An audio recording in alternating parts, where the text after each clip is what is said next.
Hey guys, welcome back. I hope you are having an amazing day. Let's get right into the stories. The first one is an entitled people story. I've lived in my house for over 20 years and absolutely love the property. One of the best parts is the beautiful row of tall oak trees lining the back fence between my yard and my neighbor's. I planted those trees myself when I first moved in and have nurtured them over the decades into a gorgeous feature of my outdoor space. The trees provide wonderful shade during the hot summer months, and their leaves create a blaze of color in the fall. The branches extend over the fence, with some reaching across into my neighbor's yard. However, he never seemed to mind. In fact, he complimented the trees and told me he enjoyed the bit of extra shade they provided. That neighbor recently moved away, though, and a new family bought the house. Right from the start, I could tell the new owners were going to be trouble. They seemed to always be scanning my property whenever they were outside, almost like they were looking for things to complain about. Sure enough, it wasn't long before the wife was knocking angrily on my front door. She demanded I cut down all the trees because the branches reached onto their property. I calmly explained the trees had been there for over 20 years and asked if the branches were causing any actual issues. She huffed and said she didn't want anything from my property invading their space. I suggested perhaps just trimming some of the branches on their side, but she refused. She wanted the entire trees gone, or else she would hire someone to chop them down herself. I was stunned by her audacity and utter lack of regard for my beloved trees. Over the next few weeks, she continued harassing me about cutting down the oak trees. Her husband would even stand in his yard glaring at the trees, as if wishing them to spontaneously combust. I did some research and consulted an arborist who confirmed the trees were healthy and that trimming any problematic branches was all that was necessary. Armed with this professional advice, I attempted to have a rational discussion with my neighbors, showing them the arborist's report, but they outright dismissed it, adamantly repeating their demand that I remove the entirety of the trees. By now, I was getting seriously concerned that they might take matters into their own hands if I didn't act. I installed some security cameras to monitor the trees just in case. I also spoke with a lawyer who drafted a letter on my behalf advising my neighbors they had no legal right to force me to cut down the trees. That finally seemed to deter them for a while. However, I made sure to regularly check the camera footage. One evening, I was scanning through and noticed some activity back by the trees around 2 a.m. I was horrified to see several shadowy figures fanning out along the row of oaks, chainsaws in hand. I immediately called the police to report trespassers destroying my property. The cops arrived in time before the destruction was complete. My hot-headed neighbors were caught red-handed, chainsaws still buzzing. The officers made them surrender their tools and arrested them on the spot. In the end, 3 of my beautiful oak trees had been partly chopped down and were damaged beyond saving. The sadness and anger I felt was overwhelming, but I was determined to make my spiteful neighbors pay. I sued them for the value of the mature trees, plus the emotional distress their actions caused me. The case was clear-cut with the video evidence I provided. The judge berated them harshly for their reckless vigilante stunt. They were ordered to pay me over $20,000 in damages and penalties. Sweet justice! I won't get those majestic oaks back, but at least I can replant new trees and make sure my neighbors never step foot on my property again. My story serves as a warning about combative neighbors who think they can bulldoze over your rights. Don't back down. With evidence, professional advice, legal action if needed, and sheer stubbornness, you can protect your property from those who want to ruin it for no good reason. The law and karma will ultimately give you the victory. The next one is a pro-revenge story. I live in this upper-class liberal town in Ohio called Bexley. Everyone in this town acts like complete self-righteous, narcissistic, entitled boneheads, and feels that their crap smells better than everyone else's. People buy their kids new luxury cars when they hit 16. My neighbor got a brand new BMW for passing her driving exam. It sounds absurd, but it's just how Bexley is. One other thing about Bexley is that people from Bexley drive like the road is their private racetrack. They blow through stop signs, turn left on red, and park wherever their car can fit. I am one of the few kids in Bexley who works a job to pay for his own college. Small rent to live at home. I'm 20 and 18 was the limit for my parents. Car insurance, and other expenses. I am grateful that my parents pay for my home food, heating and air conditioning, electricity, phone bill, etc. I get about 5 hours of sleep a night, So one day about a month ago, I decided to grab some sushi after the morning shift at work. This sushi place is right by a small private college within Bexley called Capital University. I pull into the lot to find one empty space and I pull in. I get out, go into the sushi joint, and spend maybe half an hour there. After a great lunch, I go back to see my car is blocked into the space by a huge gray GMC Yukon. I was blocked in the spot as the parking spaces have those concrete bumps in front to separate the spots. I took a picture of the license plate just for reference. Well, I just waited patiently for the car owner to show back up because maybe there were no spots to park in at the time, and my car just happened to be the one, as well as two other cars next to mine, of course. About 10 minutes later, a woman, maybe 35 years old, shows up and sees me in my car listening to music. She knocks on my window and tells me that I need to turn my music down and that us college kids are ruining her city. First of all, I go to Ohio State, not Capital. I look at her blankly, as my music isn't that loud and I'm wondering how she assumes I go to Capital. She yells in my face, "Wake up, you spoiled brat!" Now I had no clue who this crazy woman was, and I just turn my music off, shut the window, and continue waiting for the car owner to move their car. Well, the woman pulls keys out of her purse and hops into her gargantuan GMC Yukon and screeches away, spattering mud on my car, which I paid for and pay to clean. I was the brat? This woman has the audacity to seal 3 cars in and complain that my music is too loud? I was 15 minutes late back to work that day. I am never late. This was the first time I was late to work, and I hope it was the last. I swore that if I ever saw her again, I would do to her what she had done to me. Well, fast forward a month later to what is today. I decide to grab some sushi after taking an exam, and went to the same sushi place in the same parking lot to see the same gray GMC Yukon taking up both of the last 2 spots in the lot.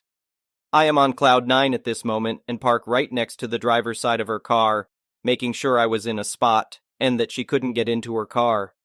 There was about 5 inches between my passenger door and her driver's door. I leave my car, grab sushi to go, and patiently sit in my car. Well, what do you know, about 15 minutes later, the woman walks up to her double-parked car to see that I had sealed her in. I hear her yelling that she is going to sue the person who did this. She sees me listening to music in the car that is blocking her from leaving. She approaches my car and demands I move. I tell her, "You got into the spot, you can get out of the spot." She threatens to call the cops, and I just laugh. I know the laws, and even have a thin blue line flag bumper sticker on my car. She calls the cops, and within 1 minute, a cop shows up. I get out of my car, and the woman starts yelling at the cop about how I had sealed her in. I told the cop I was trying to park within the space. The cop looks at her car, then looks at mine, and looks so disappointed after. The officer says to the woman, "Be happy I didn't have your car towed." He also said that she needs to move her car within the next minute, or he'll ticket her for parking illegally. Angrily, the woman climbs in her passenger door and is struggling to reach the driver's side. She is throwing garbage out of her car in a fit, gets in, and moves her car over to drive. The cop knocks on her window and orders her to pick up her trash. She says to him, "Well, isn't that what garbage men do?" I'm trying so hard to keep a straight face, but I just start laughing my ass off because of her stupid remark. At this point, the woman looks at me and it seems she finally remembered who I was.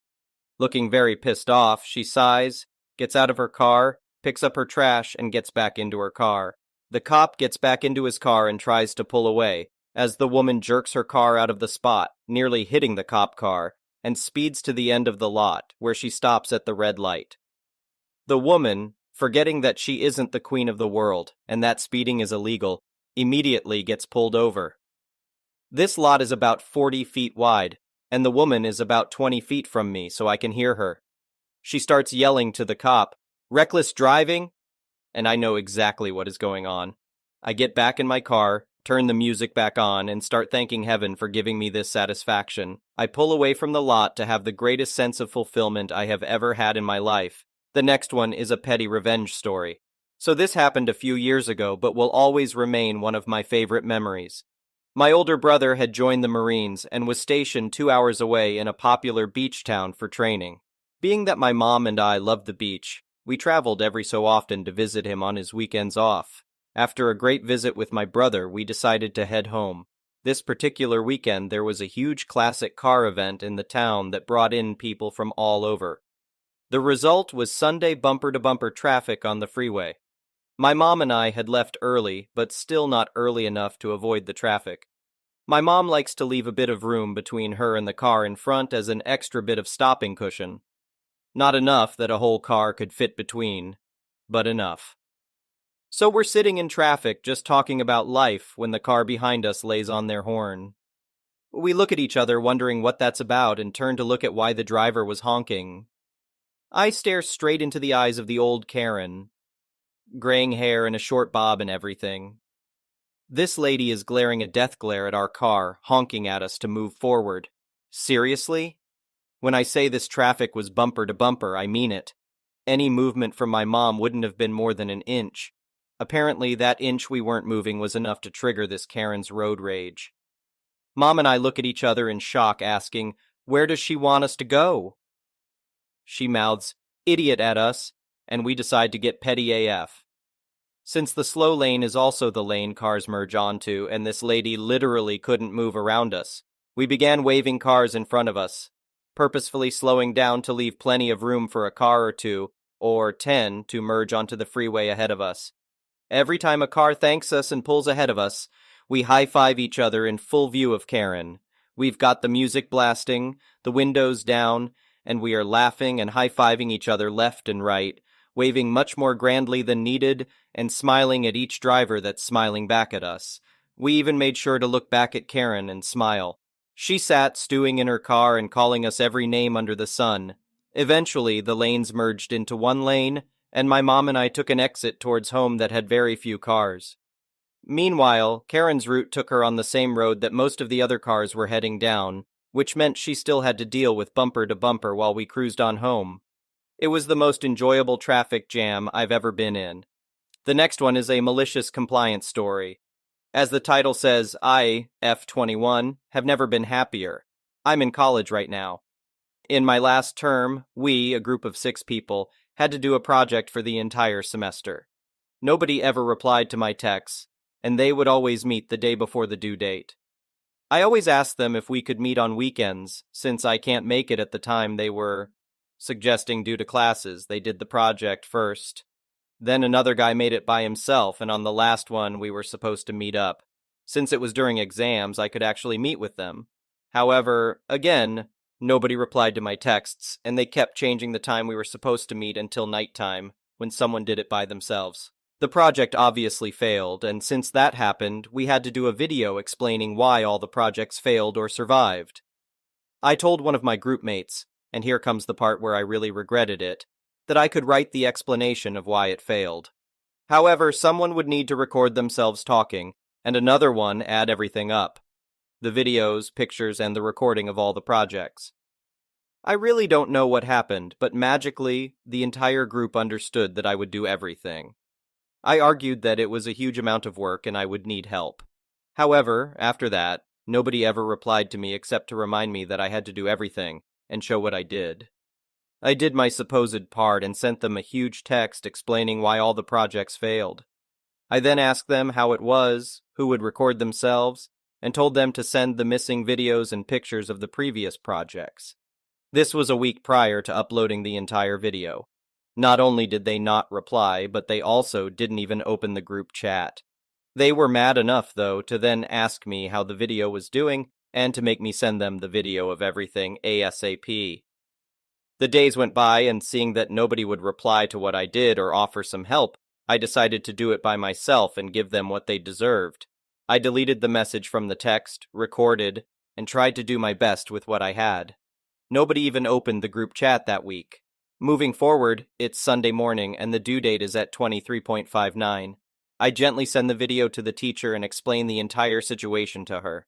The teacher, whom I really respect for what she did, then replies, apologizing for the bad time this caused, and proceeds to tell me that they won't be evaluated with the video, only with the projects alone.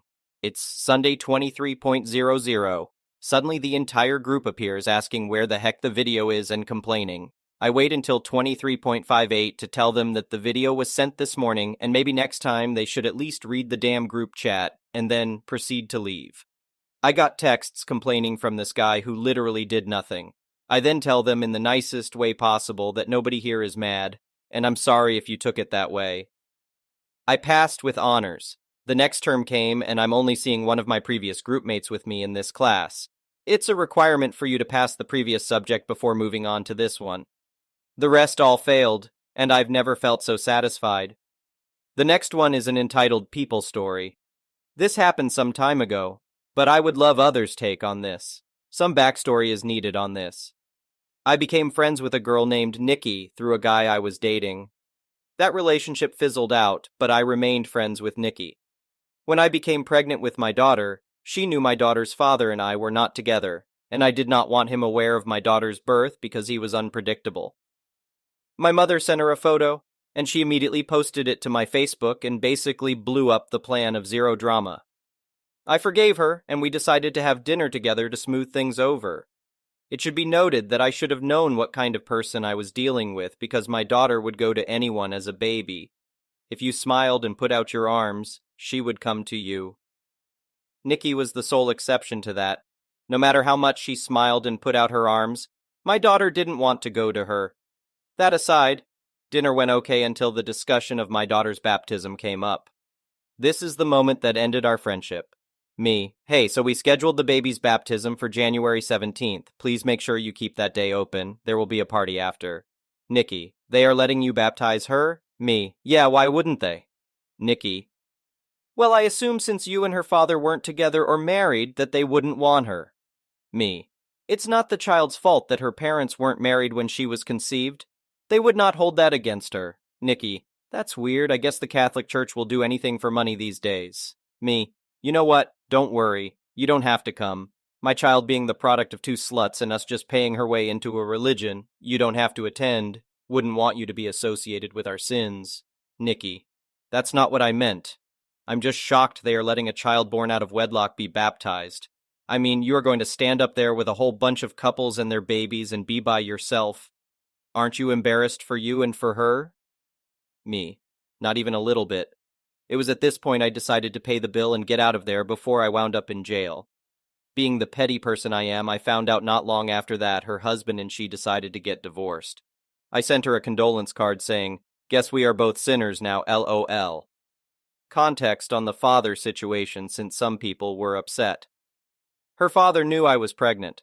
About the same time I found out I was pregnant, he proposed to his other girlfriend whom I had no idea existed. I was told to get an abortion or give the baby away for adoption. He would pay for an abortion but not a baby. He then proceeded to stress me out every chance he got and sent my blood pressure to dangerous levels. I did not trust him not to do something to get rid of his mistake. I did not want the baby's picture posted because at times she would be in the nursery and not in my direct care. With the picture being posted to Facebook, she was in my room with me almost my entire stay at the hospital, and if she was in the nursery, someone from my family watched to make sure she was safe. He was made aware of her birth when I got home, and I was surrounded by people I trusted and who would protect my baby. I would love to give everyone a fairy tale ending and say once she was born this changed, but the only thing that changed was I am no longer afraid of him hurting her anymore. I accept that this may make people think I am an a-hole. I did what I thought was best for my daughter. The next one is an entitled parent story. Last night, when I went to sign in to open Netflix, I found that my TV had been signed out. I tried to sign back in but couldn't do it. It had been about a year since I last signed in, so I assumed I had forgotten my password and requested a reset. When I checked my email, I saw a message from Netflix this morning stating that my password had been successfully changed. This was obviously a red flag, so I went through all of our subscription services, updated passwords, and changed my email password just in case. About an hour ago, I received a call from my brother's ex-wife, let's call her Kate. They have been divorced for over 4 years now. She asked me why I changed my password. I hadn't realized that she still had my account information, which annoyed me a bit. So I explained that someone had changed the password without my consent. I told her I wasn't comfortable sharing my account information, especially with someone I haven't been in contact with. Going back a bit, my in-laws are staying at our home. At night, after everyone goes to bed, there are usually 4 devices in our home using our Netflix account simultaneously. During the call, Kate explained that she had tried to access our account on Christmas night but received a message saying there were too many users on the account. She got the idea that it would be fine with me if she logged into our Netflix account and changed the password so that she and her new husband could watch their show. She said this calmly, as if it were the most reasonable thing in the world. I nearly lost my temper. I couldn't fathom how anyone would think it's acceptable to change someone else's password just because you don't want to pay for it yourself. I firmly told her that I didn't want to hear from her anymore and that I wouldn't be sharing our account information. Then I hung up. About 15 minutes ago, she called my wife and asked for the Disney Plus password. I had used the same account information for each streaming service, and apparently she had figured it out and logged into several of our services. When I realized who my wife was talking to and what they were discussing, I signaled for the phone. Kate was complaining that she needed access to Disney Plus, so that her 18-month-old son could watch Bluey and get ready for bed. I told her to leave us alone and hung up. What a great way to ruin my mood for the night. Thank you for watching. I would really appreciate it if you could like the video and subscribe to our channel if you haven't already.